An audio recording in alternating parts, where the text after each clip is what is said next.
नमस्कार मित्रों, मेरा नाम सोनू। आज मैं चंदा मामा की कहानी लेकर आई हूँ जिसका शीर्षक है आज्ञाकारी पुत्र। हटी विक्रमार्क पेड़ के पास लौट आया।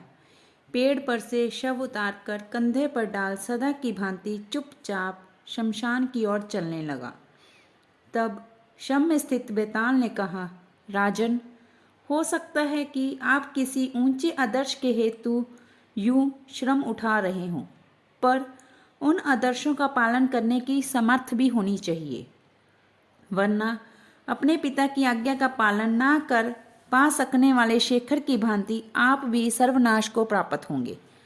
श्रम को बुलाने के लिए मैं आपको शेखर की कहानी सुनाता हूँ। बेताल यूं सुनाने लगा। शेखर विदेह राज्य के एक ऊंचे राज कर्मचारी का पुत्र था। उसके पिता का नाम विशाख था। विशाख के जैसे विदेह राजा के भी इकलौता पुत्र था विजय। विजय और शेखर बचपन के दोस्त थे। दोनों ने एक ही गुरु के यहाँ शिक्षा पाई। एक ही पिता की संतान की भांति पले और बड़े। विजय राजा बनने वाला था, फिर भी वह शेखर को अपने ही बराबर मानता था।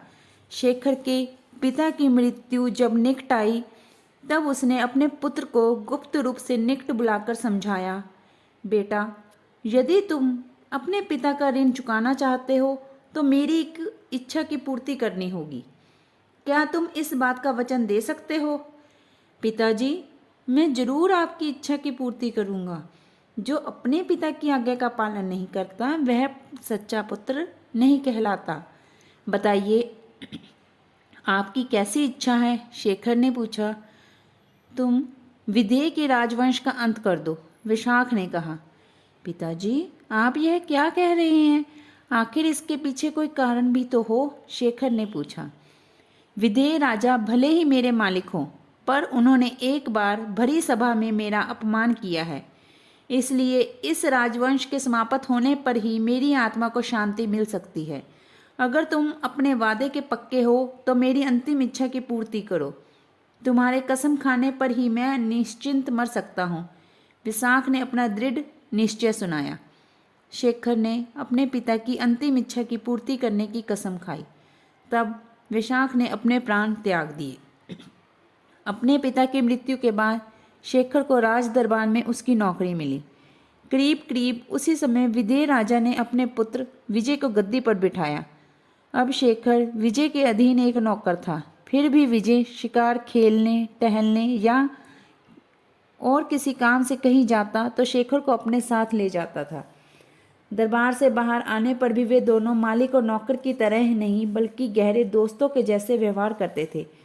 वैसे विजय के मन में राजा के बनने के बाद भी कोई परिवर्तन नहीं आया, मगर शेखर का दिल दिन ब दिन बदलता गया।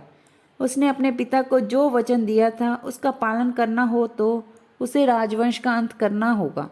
इस वास्ते केवल विजय का वध करना पर्याप्त था, क्योंकि विदेह राजा के और कोई संतान ना थी और ना होने की संभावना भी थी। इसलिए मौका मिलने पर विजय का अंत करने के लिए शेखर अपने मन को दृढ़ बनाने लगा। एक बार विजय शिकार खेलने जाते वक्त शेखर को भी अपने साथ ले गया। जंगल में एक बार दोनों मित्र सैनिकों से कहीं दूर चले गए। शेखर मौका देख विजय की पीठ पर छुरी भोंकने जा रहा था, तभी कुछ सैनिक उधर से आ निकले, जिससे शेखर का प्रयत्न बेकार गया। एक बार दोनों दोस्त नगर के बाहर टहलने के लिए एक पहाड़ पर चले गए। वह एक सुंदर प्रदेश था। पहाड़ के उस पार एक गहरी घाटी थी। घाटी सीध में थी, इस वजह से उसमें उतरना मुश्किल था, लेकिन पहाड़ी के छोर पर खड़े हो उसके सुंदर दृश्य को देखा जा सकता था। दोनों दोस्तों ने पहाड़ के छोर पर खड़े हो कई बार उस सुंदर घाटी को देख आनंद लूटा था। एक बार शेखर विजय को पहाड़ के छोर पर ले गया। वहां से विजय को अगर घाटी में ढकेल दे तो उसकी लाश को पहचानना भी कठिन होगा। शेखर ने सोचा कि विजय घाटी के सुंदर दृश्य को देखने में डूबा हुआ है और विजय का घाटी में धकेलने को हुआ। उसी वक्त विजय ने मुड़कर देखा और शेखर से कहा, यह प्रदेश बड़ा ही खतरनाक है, चलो नीचे चले जाएंगे। पहाड़ से उतरकर दोनों दोस्त एक चट्टान पर बैठ गए। तब विजय ने शेखर से कहा, दोस्त, कल रात को मैंने एक बड़ा ही बुरा सपना देखा। वह कैसा सपना है? शेखर ने पूछा। उस सपने में तुमने मेरी पीठ पर छुरी भोंक दी। मैंने अपने प्राण छोड़ते वक्त तुम्हारा ही नाम लेते तुम्हारी आंखों में देखा। हमारे ऐसे घनिष्ठ मित्रों के बीच ऐसी घटना की कल्पना भी नहीं की जा सकती, है ना? सपने की बात सुनने पर शेखर के मुंह से बोल नहीं फूटे। उसका चेहरा पीला पड़ गया।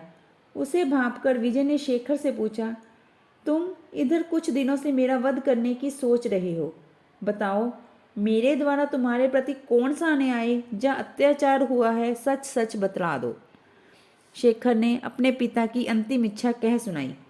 इस पर विजय ने समझाया, श्री रामचंद्र की तरह तुम भी आज्ञाकारी पुत्र बनना चाहते हो।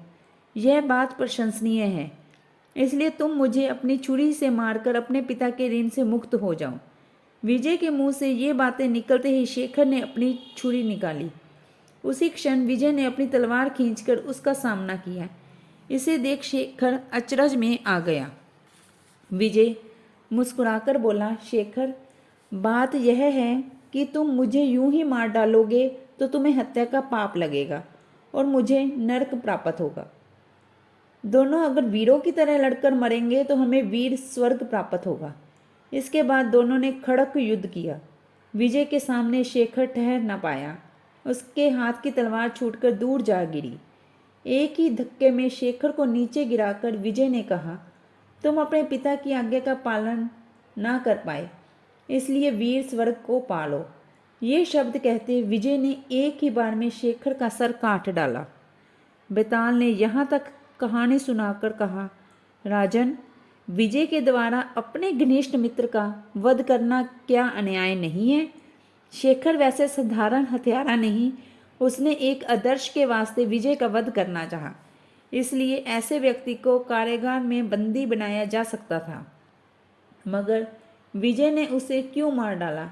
क्या इस भावना से कि शेखर उसका संहार करने को हुआ, या उसके प्रति विजय के मन में सच्ची मैत्री की भावना ना रही? इस संदेह का समाधान जानते हुए भी ना देंगे तो आपका सिर टुकड़े टुकड़े हो जाएगा। इस पर विक्रमार्क ने कहा, अपने पिता की आज्ञा का पालन करने के लिए ही सही शेखर ने विजय की हत्या करनी चाहिए, लेकिन विजय ने शेखर की हत्या करनी नहीं चाहिए। द्वंद्व युद्ध में उसे मार डालने का मौका विजय ने शेखर को दिया, पर विजय को द्वंद्व में युद्ध में मारने की शक्ति शेखर में नहीं रही। केवल पिता की आज्ञा का पालन करना ही मानव के लिए एकमात्र आदर्श नहीं होता। इसके साथ कृतज्ञता, राजभक्ति, मित्रता का धर्म, ऐसे कई आदर्श मानव के सामने हैं। जब मानव के आदर्शों के बीच संघर्ष होता है, तब अपने तुच्छ आशय को छोड़ मानव को ऊंचे आदर्श का पालन करना चाहिए। शेखर के विषय में पिता की आज्ञा का पालन का आदर्श तुच्छ है, क्योंकि शेखर का पिता शूद्र व्यक्ति हैं। विदेह राजा बड़े ही उदार थे। इसी कारण से उसके अनेक अपराधों को देखकर भी उन्होंने उसे दरबारी नौकरी से नहीं हटाया। फिर भी अगर राजा ने भरी सभा में उसका अपमान किया और उसके प्रति कड़ी कार्रवाइयाँ की, तो इसका मतलब है कि शेखर का पिता अपने कर्तव्य के पालन में असमर्थ रहा होगा। अब हमें यह कहना पड़ेगा कि शेखर ने भी शुद्धतापूर्ण व्यवहार किया है। जब शेखर के पिता ने अपनी अंतिम इच्छा बताई, तब शेखर अपने पिता को बता सकता था कि वह इसकी इच्छा की पूर्ति ना कर सकेगा, पर उसने ऐसा नहीं किया। अलावा इसके विजय ने जब अपने सपने का वृत्तांत सुनाया, तब शेखर अपनी गलती को समझकर विजय के पैरों में गिरकर अपनी करने के लिए क्षमा मांग सकता था, मगर उसने वैसा नहीं किया। विजय ने जब स्वयं उसका वध करने को कहा, तब शेखर का तलवार खींचना परम नीच कार्य ही कहा जाएगा। ऐसे व्यक्ति की मृत्यु के बारे में चिंता करने की कोई जरूरत नहीं है। राजा ने इस प्रकार मौन भंग होते ही बेताल शव के साथ गायब हो पुन पेड़ पर जा बैठा। धन्यवाद मित्रों।